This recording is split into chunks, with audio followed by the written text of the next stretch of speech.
सो dear students, हमारी topic है bond energy और bond enthalpy. What is a bond energy?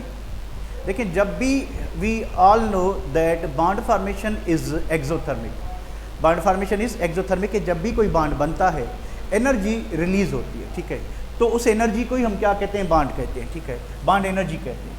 अब देखें, ये दो मॉलिक्यूल्स हैं, सॉरी एक मॉलिक्यूल है जिसमें दो एटम्स हैं। से this is a hydrogen molecule, hydrogen molecule है भाई, ठीक है। हाइड्रोजन मॉलिक्यूल बन गया, एटम्स एक दूसरे के नज़दीक आए, अट्रैक्टिव फोर्स डेवलप हुई, रिपल्सिव फोर्स डेवलप हुई। In the end attractive force dominant हो गई, इन्होंने इलेक्ट्रॉन पेयर शेयर किया या ऑर्बिटल्स ने ओवरलैप किया और बॉन्ड बन गया, ठीक है। बॉन्ड बनने से क्या होगा कि chemical bond is attractive force. जब अट्रैक्टिव फोर्स डोमिनेंट होगी तो एनर्जी क्या होगी? रिलीज होगी। अब देखिए, 1 मोल, ये जो वैल्यू हम निकालते हैं इसका यूनिट होता है किलो जूल पर मोल, यानी 1 मोल बॉन्ड जब बनते हैं तो इतनी एनर्जी क्या होती है? रिलीज होती है। While the formation of hydrogen bond, जब 1 मोल क्या बनेंगे? Covalent bond, covalent bond between 2 मोल एटम्स, 2 मोल हाइड्रोजन एटम्स। देखिए, हाइड्रोजन के 2 मोल एटम में 2 एटम्स हैं, उसके दरमियान सिंगल बॉन्ड बना हुआ है, 2 एटम्स के दरमियान single bond. So how we define कि यहाँ जब ये बॉन्ड बनेगा तो एनर्जी कितनी रिलीज होगी? -436 किलो जूल पर मोल। यानी ये पर मॉलिक्यूल नहीं है, पर बॉन्ड नहीं है, ये पर मोल है। 1 मोल हाइड्रोजन के 2 मोल हाइड्रोजन के दरमियान जब 1 मोल कोवेलेंट बॉन्ड बनेगा तो एनर्जी कितनी रिलीज हुई? इतनी। नाउ एग्जैक्टली हम इतनी एनर्जी देंगे when we provide this amount of energy, क्योंकि ये रिलीज हो चुकी है सिस्टम से। Exactly this amount of energy देंगे तो ये बॉन्ड क्या हो जाएगा? ब्रेक हो जाएगा और दोनों हाइड्रोजन क्या हो जाएंगे? सेपरेट हो जाएंगे। So we all know that bond formation is exothermic, bond breaking is endothermic, ठीक है। सो इसको डिफाइन कैसे करेंगे कि डेफिनेशन इसकी क्या होगी? द अमाउंट, इसको 2 तरीकों से 2 वेज में हम एक्सप्लेन कर सकते हैं। एक हम ये कह सकते हैं कि जब 1 मोल बॉन्ड बना एनर्जी कितनी रिलीज हुई, वो भी बॉन्ड एनर्जी है। दूसरा हम इस तरीके से भी कर सकते हैं कि इस 1 मोल बॉन्ड को ब्रेक करने के लिए कितनी एनर्जी चाहिए, वो एनर्जी एग्जैक्टली सेम होगी that it was release during the formation of 1 mole of bond, exactly same होगी। तो इसको हम 2 वेज में कैसे एक्सप्लेन करेंगे? The amount of energy required to break 1 mole are 6.02 into 10 to power 23 bonds between 2 mole atoms is called bond energy। के 2 मोल atoms के दरमियान जो 1 मोल हाइड्रोजन कोवेलेंट बॉन्ड है, उस बॉन्ड को ब्रेक करने के लिए how much energy we need, उस एनर्जी को हम क्या कहेंगे? बॉन्ड एनर्जी, ठीक है। और इसको क्या कहेंगे? The amount of energy released during formation of, बस ये वर्ड जो है आप यहाँ तक जो है स्किप करेंगे, ठीक है। तो ये 2 डेफिनेशन पॉसिबल हैं। पहली ये है कि हमें बॉन्ड ब्रेक करने के लिए कितनी एनर्जी चाहिए। दूसरी डेफिनेशन ये है कि जब बॉन्ड बना था एनर्जी कितनी रिलीज हुई थी। बोथ ये एनर्जी सेम होती है, यानी enthalpy of bond formation and enthalpy of bond breaking both are the same, ठीक है। ये दोनों डिफरेंट नहीं होते, ठीक है। अच्छा, उसके बाद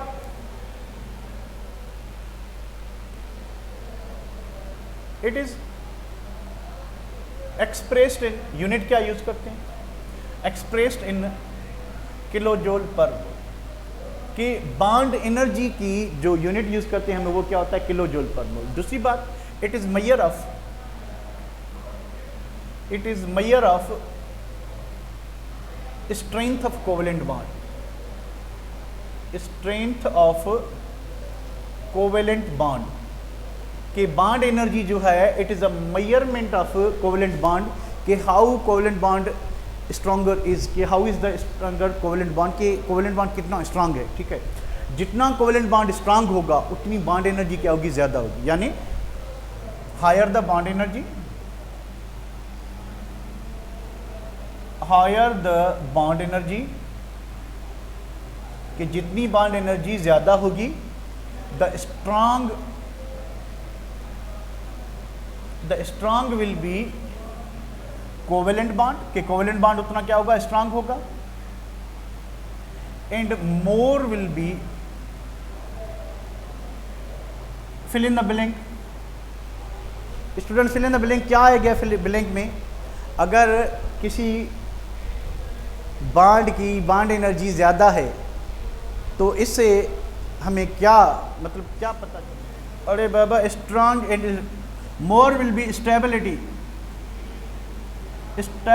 ऑफ मॉलिक्यूल और कंपाउंड जिसके दरमियान ये स्ट्रांग कोवेलेंट बॉन्ड मौजूद है। तो जितनी बॉन्ड एनर्जी ज़्यादा होगी उतना आपका बॉन्ड क्या होगा, स्ट्रांग होगा। बॉन्ड स्ट्रांग होगा तो रिएक्टिविटी कम, स्टेबिलिटी ज़्यादा होगी, ठीक है। अच्छा, उसके बाद it is experimentally determined by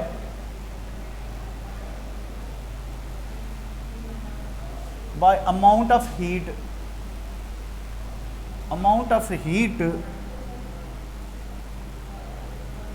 exchange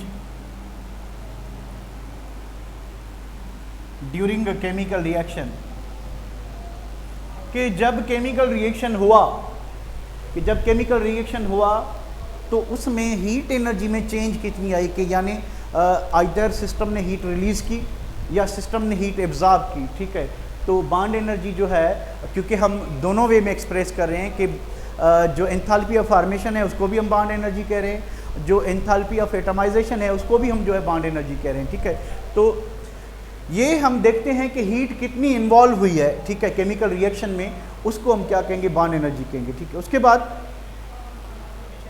heat of atomisation क्या है, heat of atomisation.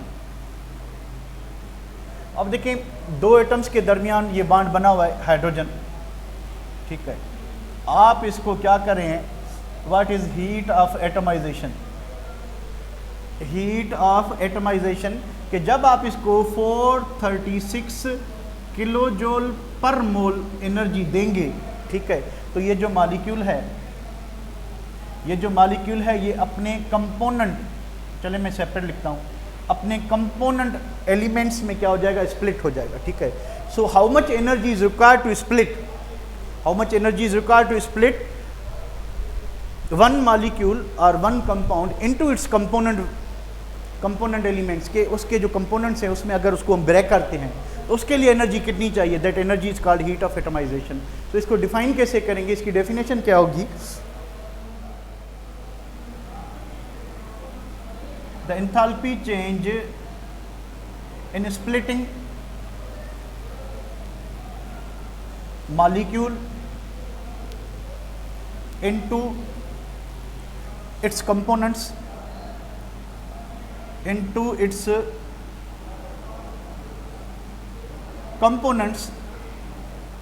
is called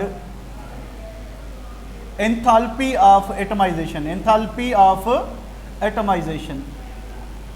और सिंपल कहें कि अगर हमने मॉलिक्यूल में बॉन्ड को ब्रेक करना है, मॉलिक्यूल में बॉन्ड को क्या करना है, ब्रेक करना है, उस बॉन्ड को ब्रेक करके हमने एटम्स लेने हैं, इंडिविजुअल एटम्स, जिससे मॉलिक्यूल बना है, तो उसके लिए how much energy we need, that needed और required energy is called heat of atomization. Screenshot लें, बॉन्ड एनर्जीज ऑफ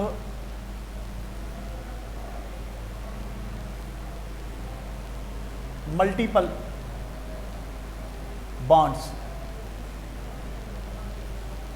ठीक है, कि अगर हमारे पास सिंगल बॉन्ड है, सिंगल बॉन्ड के बाद फिर हमारे पास डबल बॉन्ड है, डबल बॉन्ड के पास हमारे पास ट्रिपल बॉन्ड है, तो while moving from single bond to double bond to triple bond, bond energy क्या होती जाएगी, इंक्रीज होती जाएगी, ठीक है। Bond energy increases as bond order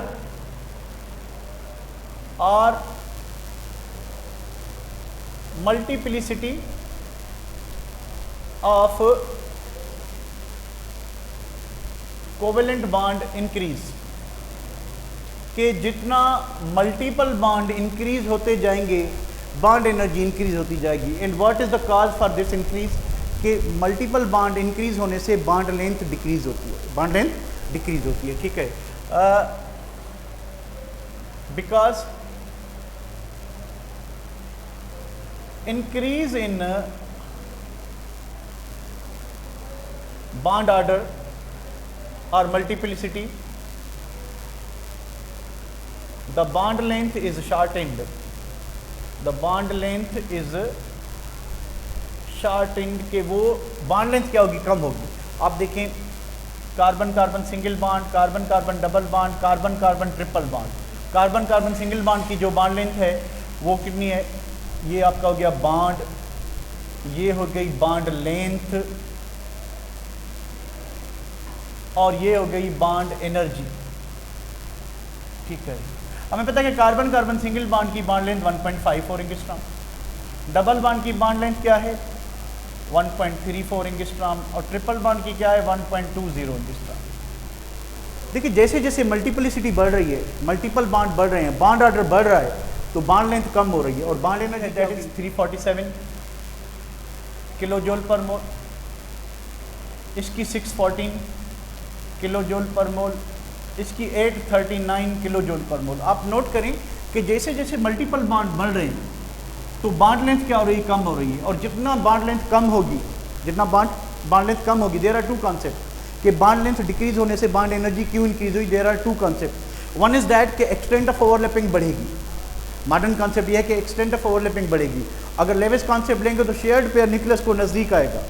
अब जितना आपका शेयर्ड पेयर न्यूक्लियस को नज़दीक आएगा उतनी ज़्यादा एनर्जी क्या होगी, रिमूव होगी. तो बॉन्ड एनर्जी क्या होनी चाहिए, इंक्रीज होनी चाहिए. ठीक है, तो इस तरह से जितना मल्टीपल बॉन्ड बनेंगे तो उतनी बॉन्ड एनर्जी क्या होती जाएगी, इंक्रीज होती जाएगी. ठीक है, उसके बाद अच्छा ये एक्सपेक्ट ना करें कि अगर हम while moving from single bond to double bond energy जो है वो क्या हो जाएगी, डबल हो जाएगी. ये ज़रूरी नहीं. ठीक है, कि हम ये लिख सकते हैं कि the bond energy of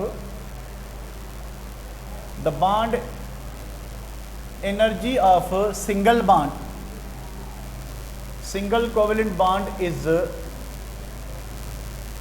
less than double bond, and double bond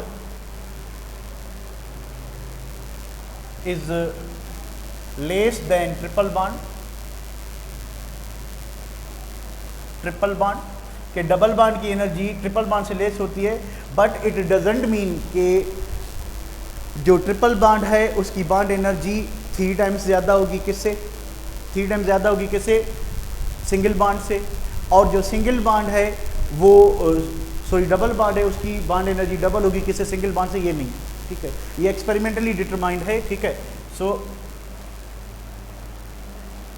the bond energy of double bond is not double of single bond. कि ये जो किसी भी के दरमियान भी डबल बॉन्ड है तो उसकी जो बॉन्ड एनर्जी है it is not double of single bond के, वो सिंगल बॉन्ड के डबल नहीं होगी, उससे कम होगी, but it is less than double of bond energy of single bond. कि अगर आप सिंगल बॉन्ड की एनर्जी को डबल करेंगे तो उससे डबल बॉन्ड की एनर्जी जो है क्या होगी, कम होगी, यानी डबल के बराबर नहीं होती. और ट्रिपल बॉन्ड की एनर्जी जो है वो सिंगल बॉन्ड के 3 टाइम्स नहीं होती. ठीक है, हाँ ज़्यादा ज़रूर होती है, पर फिर ये हमें डेटा क्या एवेल्यूएट करता है कि अगर हम इसका डिफरेंस लें, इसका डिफरेंस कितना आ जाएगा 7 3 4 3 एंड सॉरी, तो इसको ऊपर लेते हैं तो ये होगा आपका 7 4 यानी 7 2 एंड 3. ठीक है, अब 327, ये डिफरेंस तो बहुत ज़्यादा बता रहा है. ठीक है, तो ये इन्फॉर्मेशन ये बता रही है, इन्फॉर्मेशन क्या बता रही है कि sigma bond is stronger than pi bond. क्योंकि सिंगल बॉन्ड की जो एनर्जी है या डबल बॉन्ड की जो बॉन्ड एनर्जी है वो सिंगल के डबल नहीं है. डबल नहीं है इसका मतलब ये है कि जो सिंगल बॉन्ड था वो सिग्मा बॉन्ड था.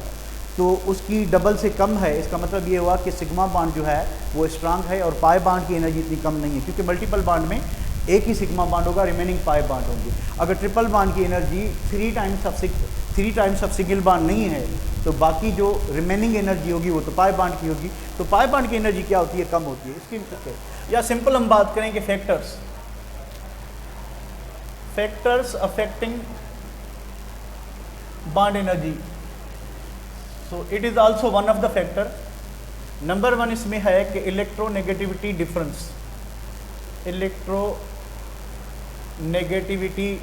डिफरेंस के बॉन्डेड एटम्स में इलेक्ट्रोनेगेटिविटी डिफरेंस कितना है, ठीक है, डेल्टा ई एन। देखिए it is directly proportional to bond energy.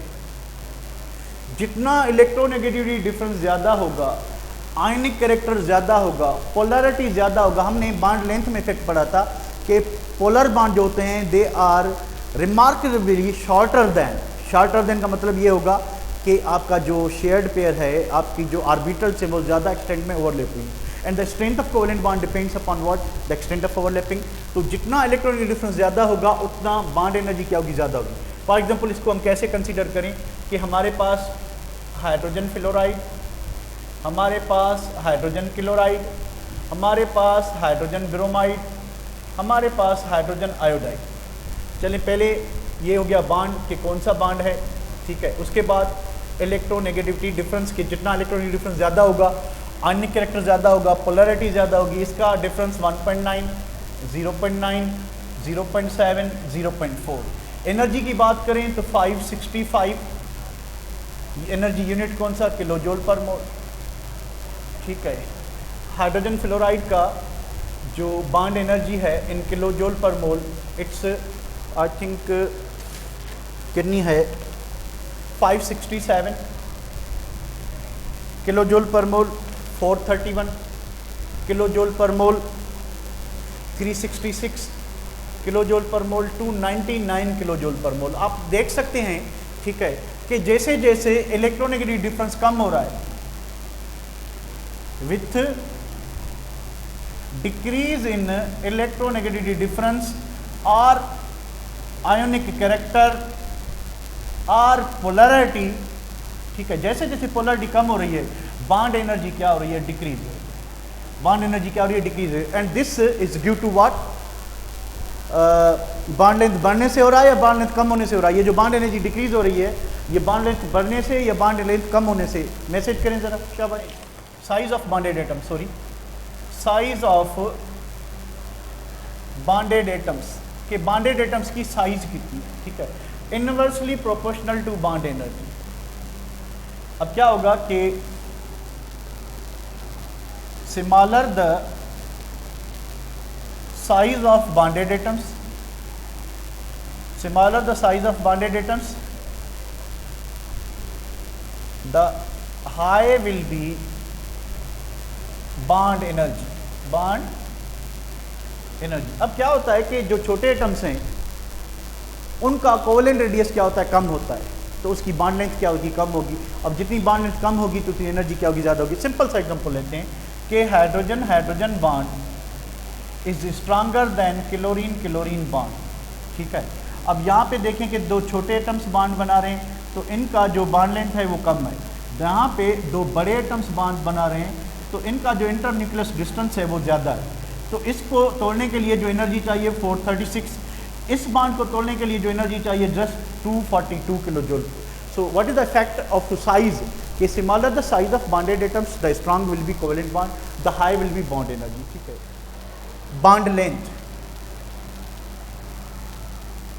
Bond length, अब बॉन्ड लेंथ जो है इनवर्सली प्रोपोर्शनल टू आपकी size, atomic size, inversely proportional to polarity, ठीक है। अब जितनी साइज कम होगी, एटम्स जितने छोटे होंगे, ठीक है, जितनी साइज कम होगी एटम्स छोटे होंगे, पोलैरिटी ज़्यादा होगी, ठीक है, पोलैरिटी ज़्यादा होगी, ठीक है, यानी इलेक्ट्रॉनिक डिफरेंस ज़्यादा होगा। अब इलेक्ट्रोनेगेटिव ज़्यादा कौन सा एलिमेंट होगा, जो छोटा होगा, ठीक है। तो साइज पोलैरिटी जितनी कम होगी, ठीक है, जितनी क्या होगी, पोलैरिटी ज़्यादा होगी, बॉन्ड लेंथ कम होगी। साइज जितनी ज़्यादा होगी आपकी बॉन्ड लेंथ कम होगी, स्ट्रॉन्गर विल बी बॉन्ड, यानी shorter the bond length shorter the bond length, strong will be covalent bond, उतना कोवेलेंट बॉन्ड स्ट्रांग होगा। आप इसको ले लें, ठीक है।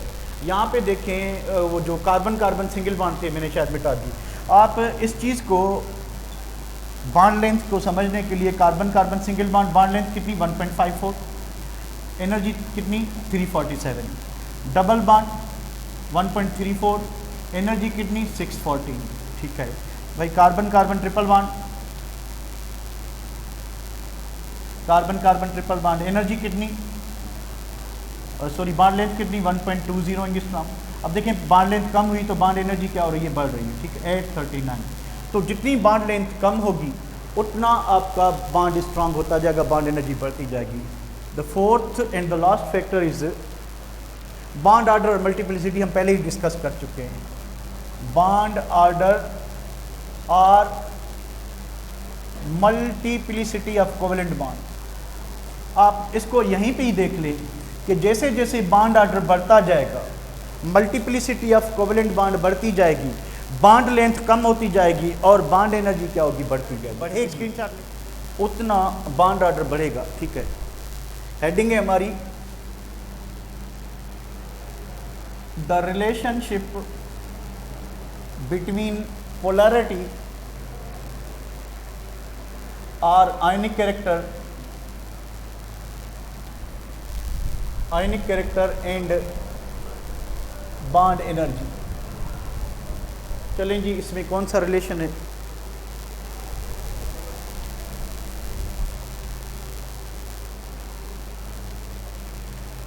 अब एक हमने ये पहले पढ़ा था कि polar bonds are stronger than non polar bonds. ये एक जनरल बात हमने पढ़ी थी कि पोलर बॉन्ड जो हैं they are stronger than non polar bond. अब पोलर बॉन्ड क्यों होंगे, ठीक है। पहली बात ये है कि अब रीजंस क्या हैं, ड्यू टू नंबर वन जो है, ठीक है, कि पोलर बॉन्ड में क्या होगा कि आयनिक कैरेक्टर होता है। आयनिक कैरेक्टर मीन्स कि जो बॉन्डेड मॉलिक्यूल्स हैं इनके ऊपर चार्जेस हैं, और जितनी अपोजिट चार्जेस ज़्यादा होंगी उतनी अट्रैक्टिव फोर्स बढ़ेगी, जितनी अट्रैक्टिव फोर्स बढ़ेगी उतनी बॉन्ड लेंथ क्या होगी, कम होगी, ठीक है, बॉन्ड लेंथ कम होगी, ठीक है। दूसरी बात मत हो ना खाइंदो, विच में ना ॻाल्हाईंदो पिया। पोलरिटी ज़्यादा है, ठीक है। पोलरिटी का इफेक्ट पड़े आयनिक कैरेक्टर के बाद, उसके बाद इलेक्ट्रोनेगेटिव डिफरेंस जितना ज़्यादा होगा उतना आपका जो बॉन्ड है उसमें अट्रैक्टिव फोर्स ज़्यादा होगी। यार विच में ना गला होगा, ठीक है। नंबर तीसरा यह है कि बॉन्ड लेंथ उतनी कम होगी,